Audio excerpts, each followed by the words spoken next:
On July 4th, 1776, the United States of America announced their independence from Great Britain. Now, 247 years later, RCDB counts 12 coasters with American in their names. Most of those are small coasters at obscure parks, so today I'm going to count down the top 5 American coasters and see which of these best lives up to their names. This is American versus American versus American versus. Wait! I'm not Airtime Thrills.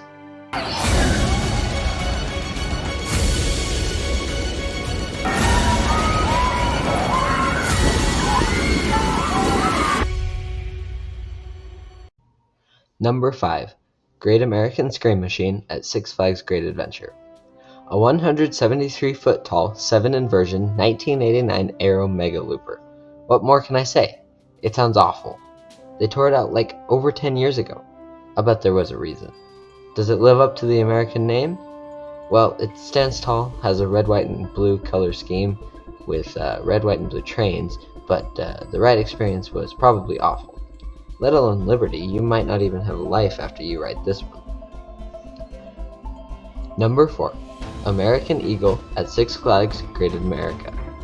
Listen, there are 3 wooden coasters on this list. It's really hard to pick favorites because I just like wooden coasters, but I'm putting this one behind the others. It looks like it has a few decent airtime thrills, a few turns, and even the dueling factor, sorta. But it also has the huge slow helix that I just can't ignore. It even ruins the dueling because of course the train on the inside is going to go faster than the other one. It's science. I'd say though, it does live up to the American name.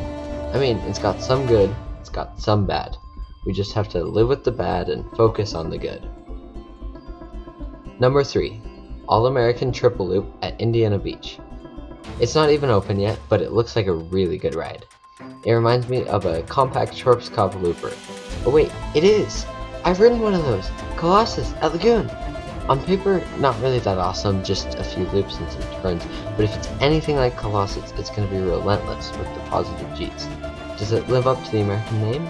Yes, actually. It announced itself in 2020, but still hasn't opened yet. The US of A announced itself in 1776 and didn't actually win the Revolutionary War till 1783. I never thought I would give a coaster points for opening late, but anything can happen, I guess.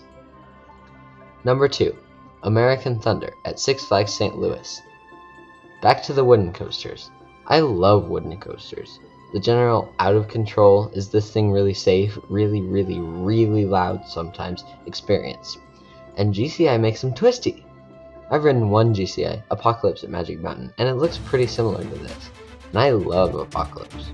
So I can conclude that I would love American Thunder. Now, does it live up to its name? I mean, it doesn't really even have a theme, does it? It didn't even open with the American name. And that is why it does live up to the American name. After America gained independence, we ran under the Articles of Confederation, aka Evil Knievel, the old name. Then, when that wasn't working, we had a little convention, wrote up some new laws, blah blah blah, and got the Constitution. Or, in other words, American Thunder. Boom. Mind blown.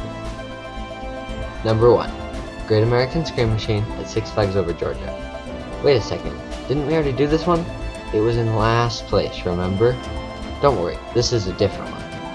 I had a really hard time picking between this and American Thunder. I almost went with American Thunder because of Scream Machine's slow turnarounds, but it's a classic, and the airtime this ride undoubtedly has makes up for it. Be quiet, American Eagle. It's the favorite child's turn. I love it when a wooden coaster has airtime hill after airtime hill after airtime hill. I even heard it's smooth now. What's not to like? Well, even though it's red, white, and blue, I just can't find the reason why Six Flags picked this name. I mean, I love the name, but there's not really a connection between the ride and American history. Sorry. I haven't actually ridden any of these rides for myself, so I bet you guys have some good opinions on how they should really be ranked. I want to hear them. Sorry for all the wisecracks. I hope they were at least kind of funny. Happy 4th of July, and have a coaster adventure.